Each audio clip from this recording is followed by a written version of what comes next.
হস্তমৈথুন ইসলামের দৃষ্টিতে সম্পূর্ণ নিষিদ্ধ। তারপরেও মাসে যদি যেকোনো জিনিস অতিরিক্ত হয়ে গেলে সেটাই ক্ষতি।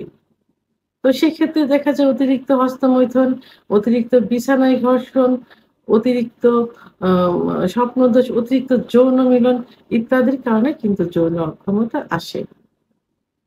তো এখানে পুরুষের লিঙ্গ নিয়ে যে আলোচনা করব সেটা হলো যে পুরুষের লিঙ্গ সাধারণত বড় হয় কখন? পুরুষের যৌবন শুরু হয় ১২ থেকে ১৩ বছর বয়সে।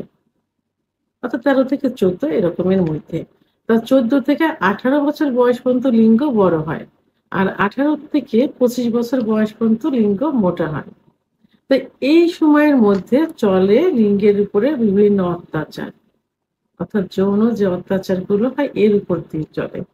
কারণ পুরুষের আ অল্প বয়সে যখন তাদের বীর্য তৈরি হয়নি, ঠিক সঙ্গদোষে হোক, বন্ধু-বান্ধবের সঙ্গে অর্থাৎ বাড়ির কাজের ছেলে, আ বাসায় যে পড়ায় একজন টিচার থাকে, পার্মানেন্ট যে টিচার অথবা সমবয়সী কারো যে কেউ থাকলে উম তো তাদের সঙ্গে মিশে তাদের কাছ থেকে যে যৌবনের শুরু হওয়ার আগে এক ধরনের লালা পানির মতো আসে। এখন লিঙ্গেতে হাত দিলে পানিটার সাথে একটু সুখ অনুভব হয়। এই সঙ্গদোষ এইগুলো তারা বুঝতে পারে। তখন থেকেই তাদের অভ্যাস হয়ে যায় হস্তমৈথুনের এবং খুব বেশি পরিমাণে হয়ে থাকে। আবার বিছনায় ঘর্ষণ দিয়ে বীর্যপাত করলে লিঙ্গের গোড়ায় অসংখ্য শিরা থাকে।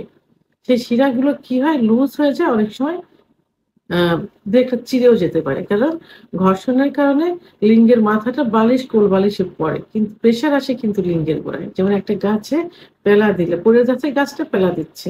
তো ওই যে গাছের যেখানে পেলা দেওয়া ওখানে কিন্তু কিছু হবে না। যেখানে গুড়া থাকে, যে গুড়ার উপরে ভর দেওয়া থাকে সেখানের মাটি কিন্তু সরে যায়। তাহলে মা ঘর্ষণ দিয়ে বীর্যপাত করলে লিঙ্গের সবথেকে বেশি ক্ষতি যেটা একবারে বোঝা যায় না, ধীরে, ধীরে বোঝা যায়। অতিরিক্ত স্বপ্নদোষ, অতিরিক্ত যৌন মিলন ইত্যাদির কারণে লিঙ্গের ক্ষমতা চলে আসে।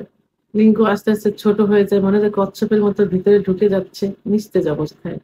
এবং যখন শক্ত হয় দেখা যায় মাঝখানে একটু আ মানে ভাঁজ পড়ে যাচ্ছে।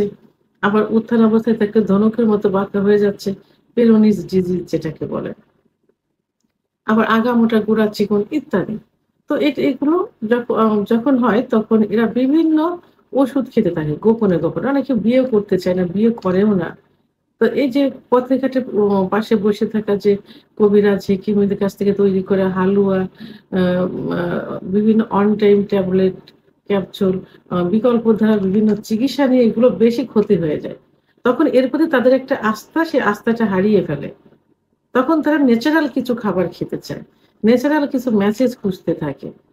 তো সেই ন্যাচারাল অ খাবারের মধ্যে সাধারণত দুধ, ডিম, খেজুর, কাজু বাদাম, মধু, অর্গানিক নারকেল তেল ইত্যাদি খাবারগুলো অহ অহরহ খেয়ে থাকে এবং খেতে থাকে এভাবে। তো এগুলো শুক্রাণু তৈরির জন্য অর্থাৎ বৃদ্ধির জন্য, শুক্রাণু গাঢ় করার জন্য, যৌন অক্ষমতা দূর করার জন্য ভালো ভূমিকা পালন করে থাকে। এগুলো